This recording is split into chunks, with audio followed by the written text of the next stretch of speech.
Hi guys, ദിൻഡ here. അടുത്ത ആഴ്ച നമുക്ക് എൻട്രി കിട്ടാൻ ചാൻസ് ഉള്ള മാർക്കറ്റ് മൂവ് ആവാൻ ചാൻസ് ഉള്ള 2-3 ഏരിയ നമുക്ക് നോക്കാം. നമ്മൾ നോക്കാൻ പോകുന്നത് euro USD, euro JPY, gold ആണ്. ഈ 3 പേഴ്സാണ് നമ്മൾ നോക്കുന്നത്. സോ നമുക്ക് ആദ്യം ഗോൾഡ് തന്നെ തുടങ്ങാം. ഗോൾഡ് നമ്മൾ മന്ത്ലി ഷിഫ്റ്റ് ചെയ്യുമ്പോൾ നമുക്ക് വലിയ ബ്രേക്കോ അല്ലെങ്കിൽ സ്വീപ്പോ ഒന്നും എവിടെയും കാണില്ല. ദെൻ നമ്മൾ എന്ത് ചെയ്യുന്നു, വീക്കിലോട്ട് മാറ്റുകയാണ്. വീക്കിലോട്ട് മാറ്റുമ്പോൾ മാർക്കറ്റ് ഇപ്പോൾ നിൽക്കുന്ന ഏരിയ ഒരു ഡിമാൻഡ് സോണാണ്. നമ്മൾ മുന്നത്തെ വീക്കിലും അനാലിസിസ് ചെയ്തിട്ടുണ്ടായിരുന്നു മാർക്കറ്റ് ബുള്ളിഷ് ആണെന്ന്. ഈ ഒരു ഡിമാൻഡ് സോണിലാണ് മാർക്കറ്റ് നിൽക്കുന്നത്. പക്ഷേ മാർക്കറ്റ് ഈ ഒരു ഡിമാൻഡ് സോണിൽ നിന്ന് നമ്മൾ വിചാരിച്ച അത്ര ഒരു മൂവ്മെൻറ്റ് കിട്ടിയിട്ടില്ല.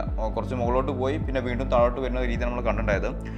വീക്കിലി നോക്കുമ്പോൾ ഇവിടെ സ്വീപ്പും വന്നിട്ടുണ്ട്. സോ നമുക്കിപ്പോൾ മാർക്കറ്റ് താഴോട്ടും വരാം മുകളിലോട്ടും ഒരു സിറ്റുവേഷൻ നിൽക്കുന്നത്. പക്ഷേ എൻ്റെ ഒരു വ്യൂ എന്ന് പറയുമ്പോൾ സ്റ്റിൽ മാർക്കറ്റ് ഈ കാണുന്ന ഒരു ഹൈ എടുക്കണം. കാരണം ഗോൾഡ് ഡിമാൻഡ് കൂടി വരികയാണ്. സോ മാർക്കറ്റ് മുകളിലോട്ട് തന്നെ പോകാൻ ചാൻസ് കൂടുതലും. സോ ഈ ഒരു ഹൈ എടുക്കണം. നമുക്ക് ഡെയിലോട്ടൊന്ന് പോയി നോക്കാം. ഡെയിലി നോക്കുമ്പോൾ ആക്ച്വലി മാർക്കറ്റ് നിൽക്കുന്നത് ഇപ്പോൾ ഡെയിലിൻ്റെ ഒരു ഡിമാൻഡ് സോണിൽ തന്നെയാണ്. സോ അതൊരു അത്യാവശ്യം പവർഫുൾ ആയിട്ടുള്ള ഒരു ഏരിയ തന്നെയാണ്. ഈ കാണുന്ന ഒരു ഏരിയ ആയിട്ട് നമുക്ക് എടുക്കാം. സോ നമുക്ക് ഈ ഒരു രീതിക്ക് മാർക്കറ്റിലെ മൂവ്മെൻറ്റ് ഇനി എക്സ്പെക്റ്റ് ചെയ്യാം. അതായത് മാർക്കറ്റിൽ നിന്ന് ഇവിടുന്ന് വന്നു കഴിഞ്ഞാൽ ഓൾറെഡി മിറ്റിഗേറ്റ് ആയിട്ടുണ്ട്. നമുക്ക് ഈ ഒരു ഭാഗത്ത് നിന്ന് മുകളിലോട്ട് ഈ വീക്കിലി വരെ ഒരു മൂവ്മെൻറ്റ് എക്സ്പെക്റ്റ് ചെയ്യാം. പക്ഷേ നമുക്ക് ഡയറക്റ്റായിട്ട് അങ്ങനെ എൻട്രി എടുക്കാൻ പറ്റില്ല. കാരണം ഡെയിലിയിൽ അങ്ങനെ കയറുള്ള ബുദ്ധിമുട്ടാണ്. നമ്മൾ ഡെയിലിയിൽ നിന്ന് 4 അവറും 3 അവറും ജസ്റ്റ് നോക്കാം. ഏരിയ ഒന്നുമില്ല. ആക്ച്വലി ഇപ്പോൾ മാർക്കറ്റ് നിൽക്കുന്നത് 3 അവറിൻ്റെ ഒരു ഡിമാൻഡ് സോണിലാണ്. ഈ കാണുന്ന ഒരു അൺഹെൽത്തി ക്യാനിലാണ് ഇവിടുത്തെ ഡിമാൻഡ് സോൺ വരുന്നത്. സോ ഈ ഒരു ഏരിയയിൽ നിന്നായിരിക്കണം മാർക്കറ്റ് ഇനി മുകളിലോട്ട് പോവുകയാണെങ്കിൽ അടുത്തൊരു മൂവ്മെൻറ്റ് വരേണ്ടത്. സോ നമുക്ക് എന്ത് ചെയ്യാം, ഈ കാണുന്ന ഏരിയനെ മാർക്കറ്റ് ഒരു ഡിമാൻഡ് സോണുമായിട്ട് ബോഡി കൊണ്ട് ബ്രേക്ക് ചെയ്ത് കഴിഞ്ഞാൽ നമുക്ക് ഇവിടെ എന്ത് ചെയ്യാം, ഒരു കൺഫർമേഷൻ എൻട്രി മാത്രം കയറാം. ഡയറക്റ്റായിട്ട് ആരും എൻട്രി കയറരുത്. ഇവിടെ നമുക്ക് ഒരു കൺഫർമേഷൻ കിട്ടിക്കഴിഞ്ഞാൽ നമുക്ക് മുകളിലോട്ട് ടാർഗറ്റ് വെക്കുന്ന രീതിയിൽ എൻട്രികൾ കയറാം. ഇതിനൊരു ചെറിയ പ്രശ്നം എന്ന് വെച്ച് കഴിഞ്ഞാൽ 2 മണിക്കൂറിൽ 1 മണിക്കൂറിൽ നമുക്ക് എന്തുണ്ട്, 2 സപ്ലൈ സോൺസ് അവിടെ ക്രിയേറ്റ് ആയിട്ടുണ്ട്. ഇതൊരു പവർഫുൾ സപ്ലൈ സോൺസ് അല്ല. കാരണം ലിക്വിഡിറ്റി മേലെ പെൻഡിങ് ഉള്ളതുകൊണ്ട് തന്നെ ഇത് ഫെയിൽ ആവാനുള്ള ചാൻസ് കൂടുതലാണ്. സോ റിസ്ക് എടുക്കാതെ നമ്മൾ എന്ത് ചെയ്യണം, ഒരു കൺഫർമേഷൻ എൻട്രി, അതായത് 4 മണിക്കൂറിൽ 3 മണിക്കൂറിൽ നമുക്ക് ഒരു ബോഡി ബ്രേക്ക് കിട്ടിക്കഴിഞ്ഞാൽ നമുക്ക് എന്ത് ചെയ്യാം, അവിടുന്ന് ഒരു ബൈ എൻട്രി കയറാം. അപ്പോൾ ഇതാണ് ഗോൾഡിൽ എൻ്റെ ഒരു വ്യൂ. മൊത്തത്തിൽ ആൾ ബുള്ളിഷ് തന്നെയാണ്. ദെൻ നമ്മൾ യൂറോ JPY നോക്കുക. നമ്മളെപ്പോൾ നോക്കുന്ന മാതിരി മന്ത്ലി ജസ്റ്റ് ഷിഫ്റ്റ് ചെയ്തിട്ടുണ്ട്. മന്ത്ലി നോക്കുമ്പോൾ മാർക്കറ്റ് നല്ല രീതിയിൽ മുകളിലോട്ട് പോകാൻ നിൽക്കുന്ന ഒരു മാർക്കറ്റിലാണ്. മാർക്കറ്റ് നിൽക്കുന്ന ഏരിയ എന്ന് പറയുമ്പോൾ ഓൾമോസ്റ്റ് ഒക്കെ ഒരു ലിക്വിഡിറ്റി പോയിൻറ്റ്സ്, അതായത് മേജർ ലിക്വിഡിറ്റി പോയിൻറ്റ്സിൻ്റെ അടുത്താണ്. അതായത് മന്ത്ലിൻ്റെ വിക്കുകളെല്ലാം അവിടെ നിൽക്കുന്നുണ്ട്. സോ ഈ ഏരിയയ്ക്കൊക്കെ മാർക്കറ്റ് പോകാനുള്ള ചാൻസ് വളരെ കൂടുതലാണ്. ദെൻ മാർക്കറ്റ് ഇപ്പോൾ റിയാക്റ്റ് ആയിരിക്കുന്ന ഏരിയ അല്ലെങ്കിൽ നിൽക്കുന്ന ഏരിയ ആകുമ്പോൾ വീക്കിലിൻ്റെ ഒരു ഡിമാൻഡ് സോണും കൂടിയാണ്. സോ അത്യാവശ്യം പവർഫുൾ ആയിട്ടുള്ള ഒരു ഏരിയയിലാണ് മാർക്കറ്റ് നിൽക്കുന്നത്. നമ്മൾ വീക്കിലോട്ട് ഷിഫ്റ്റ് ചെയ്യണം. വീക്കിലോട്ട് ഷിഫ്റ്റ് ചെയ്യുമ്പോൾ ആ മന്ത്ലി ഡിമാൻഡ് സോണിൻ്റെ ഉള്ളിലായിട്ട് നമുക്ക് എന്താണ്, ഒരു വീക്കിലി ഡിമാൻഡ് സോൺ ഉണ്ട്. അവിടുന്ന് ആൾ റിയാക്ട് ആയിട്ടുണ്ട്. സോ ഇത് അത്യാവശ്യം പവർഫുൾ ആയിട്ടുള്ള ഏരിയ ആണ്. നമ്മുടെ ഇതിൻ്റെ വ്യൂ എന്ന് പറയുമ്പോഴും ഒരു ബുള്ളിഷാണ്. മാർക്കറ്റ് ഓൾറെഡി റിയാക്ട് ആയതുകൊണ്ട് തന്നെ ഈ കാണുന്ന ഏരിയകളെല്ലാം മാർക്കറ്റ് എന്താണ് ക്യാച്ച് ചെയ്യണം.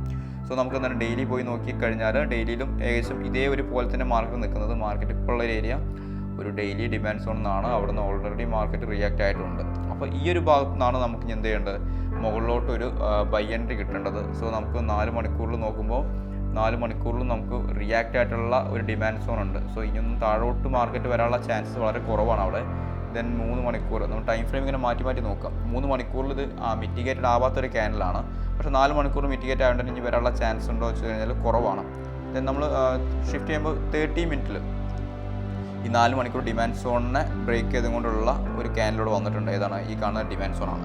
സോ ഇവിടെ വന്നാൽ കഴിഞ്ഞാൽ മാർക്കറ്റ് മുകളിലോട്ട് പോകുന്ന എക്സ്പെക്റ്റ് ചെയ്യാം. പക്ഷേ ഇവിടുന്ന് ഡയറക്റ്റ് എൻട്രിയും അതും റിസ്ക് ആണ്. കാരണം 4 മണിക്കൂറിൻ്റെ 3 മണിക്കൂറിൻ്റെ മിറ്റിഗേറ്റ് ആവാത്ത ഒരു സോണോട് നിൽക്കുന്നുണ്ട്. സോ നമുക്ക് എന്താ ചെയ്യാം, ഈ 30 മിനിറ്റിൽ വന്ന ഒരു കൺഫർമേഷൻ എൻട്രി എടുക്കുക. അല്ലാന്നുണ്ടെങ്കിൽ എന്താ ചെയ്യുക, ബാക്കിയുള്ളവർ ഈ 3 മണിക്കൂർ ഡിമാൻഡ് സോണിൽ വരുന്നവരെ വെയിറ്റ് ചെയ്യാം. വന്നു കഴിഞ്ഞാൽ നമുക്ക് എന്താ ചെയ്യാം, ഈ കാണുന്ന വീക്കിലിൻ്റെ അല്ലെങ്കിൽ മന്ത്ലിൻ്റെ ഹൈ വരെ ടാർഗറ്റ് ചെയ്യാം. ദെൻ നമ്മൾ യൂറോ USD നോക്കുകയാണ്. യൂറോ USDയും മൊത്തത്തിൽ ബുള്ളിഷ് ആയിരുന്നു വ്യൂ. പക്ഷേ മാർക്കറ്റ് കുറച്ച് റിയാക്റ്റ് ആയിട്ടുണ്ട്. ആക്ച്വലി മാർക്കറ്റ് ഈ കാണുന്ന ഹൈ എടുക്കണം. കാരണം ഇതാണ് മാർക്കറ്റിൻ്റെ നിയറസ്റ്റ് ആയിട്ടുള്ള ലിക്വിഡിറ്റി പോയിന്റ് വീക്കിലി നോക്കുമ്പോൾ. ദെൻ മാർക്കറ്റ് അവസാനം ക്രിയേറ്റ് ആയിരിക്കുന്ന ഡിമാൻഡ് സോൺ ഇതായിരുന്നു. പക്ഷേ മാർക്കറ്റിന് അൺഫോർച്ചുനേറ്റ്ലി എന്താണ് ബോഡി ബ്രേക്ക് ചെയ്യാൻ പറ്റില്ല. നല്ല ബോഡി ബ്രേക്ക് കിട്ടുകയാണെങ്കിൽ നമുക്ക് എന്തായിരുന്നു, ഡെഫിനറ്റ്ലി മാർക്കറ്റ് മുകളിലോട്ട് പോകുന്നു പറയായിരുന്നു. സ്റ്റിൽ മാർക്കറ്റ് അവിടെ നിന്ന് റിയാക്ട് ചെയ്യുന്നുണ്ട്, റിജക്ഷൻ ചെയ്തിട്ടുണ്ട് അല്ലെങ്കിൽ സ്വീപ്പ് ചെയ്തിട്ടുണ്ട്. പക്ഷേ സ്റ്റിൽ എൻ്റെ ഒരു വ്യൂ എന്ന് പറയുമ്പോൾ ബുള്ളിഷനാണ്. കാരണം ഇവിടെ നമുക്ക് വിക്ക് ടു ബോഡി കിട്ടിയിട്ടുണ്ട്. അപ്പോൾ ബുള്ളിഷ് മൂവ്മെൻറ്റ് തന്നെയാണ്. ഡെയിലോട്ട് ഷിഫ്റ്റ് ചെയ്യുമ്പോൾ മാർക്കറ്റ് നിൽക്കുന്നത് ഒരു ഡെയിലിൻ്റെ ഒക്കെ ഡിമാൻഡ് സോണിൽ തന്നെയാണ്. അതായത് പവർഫുൾ ആയിട്ടുള്ള ഒരു ഏരിയ തന്നെയാണ് മാർക്കറ്റ് നിൽക്കുന്നത്. ഇതാണ് ഡെയിലിൻ്റെ സോണ്. സോ ഇവിടെ നിന്ന് മാർക്കറ്റ് റിയാക്ട് ആയിട്ടുണ്ട്. അപ്പോൾ ഈ ഒരു റിജക്ഷൻ നമുക്കൊരു കൺഫർമേഷൻ എൻട്രി കിട്ടുകയാണെങ്കിൽ മാത്രം അവിടെ കയറാം. അതായത് ഈ ഒരു ഏരിയയിൽ നിന്ന് മാർക്കറ്റ് മുകളിലോട്ട് പോകുന്നതിനാണ് സ്റ്റിൽ എൻ്റെ ഒരു വ്യൂ വരുന്നത്. ദെൻ 4 അവർ ഷിഫ്റ്റ് ചെയ്യുമ്പോഴൊന്നും നമുക്ക് എൻട്രി പോയിൻറ്റ്സ് ഇല്ല. പക്ഷേ നമുക്ക് ഈ കാണുന്ന സോൺ നമുക്ക് എടുക്കാം. കാരണം നമ്മൾ കഴിഞ്ഞ ആഴ്ചയിൽ ഡിസ്കോളിൽ കൊടുത്ത എൻട്രി ഈ കാണുന്ന ഡിമാൻഡ് സോൺ എന്നായിരുന്നു. അത് പക്കയായിട്ട് TP അടിച്ചിട്ടുണ്ട്. സ്റ്റിൽ മാർക്കറ്റ് നിൽക്കുന്ന ഒരു ഏരിയ ഇതാണ്. നമുക്ക് എന്ത് ചെയ്യാം, ഈ കാണുന്ന ഡിമാൻഡ് സോണിനെ മാർക്കറ്റ് ബോഡി കൊണ്ട് ബ്രേക്ക് ചെയ്യുകയാണെന്നുണ്ടെങ്കിൽ നമുക്ക് എന്ത് ചെയ്യാം, അവിടെ ഒരു കൺഫർമേഷൻ എൻട്രി എടുക്കുക. ദെൻ നമുക്ക് ഈ ഒരു രീതിയിൽ എൻട്രി പ്ലാൻ ചെയ്യാം. അതായത് ഇവിടെ നിന്ന് മാർക്കറ്റ് ബോഡി ബ്രേക്ക് ചെയ്ത് കഴിഞ്ഞാൽ ഇവിടെ മിറ്റിഗേറ്റ് ആകുമ്പോൾ എൻട്രി, ടാർഗറ്റ് വരുമ്പോൾ മുകളിൽ. അപ്പോൾ ഈ രീതിയിൽ നമുക്ക് എന്ത് ചെയ്യാം, യൂറോ USDയിലും എൻട്രീസ് പ്ലാൻ ചെയ്യാം. ഈ ഒരു 3 എൻട്രി സെറ്റപ്പും എൻ്റെ ഒരു പോയിന്റ് ഓഫ് ഇൻട്രസ്റ്റിൽ ഞാൻ പറഞ്ഞതാണ്. സോ നിങ്ങൾക്ക് എടുക്കുമ്പോൾ നിങ്ങളതും കൂടി ആഡ് ഓൺ ചെയ്തിട്ട് വേണം എൻട്രി കയറാൻ. പിന്നെ എൻട്രി കയറുന്ന ആൾക്കാർ നമ്മളെപ്പോഴും പറയുന്ന മാതിരി എന്താണ്, റിസ്ക് പ്രോപ്പറായിട്ട് മാനേജ് ചെയ്യണം. അപ്പോൾ ഈ 3 കാര്യങ്ങൾ ഇത്രേ പറയാനുള്ളൂ. ന്യൂസും കാര്യങ്ങളും നോക്കിയിട്ട് വേണം എൻട്രി കയറാൻ. അപ്പോൾ നമുക്ക് അടുത്തൊരാഴ്ചയിൽ കാണാം. Thank you.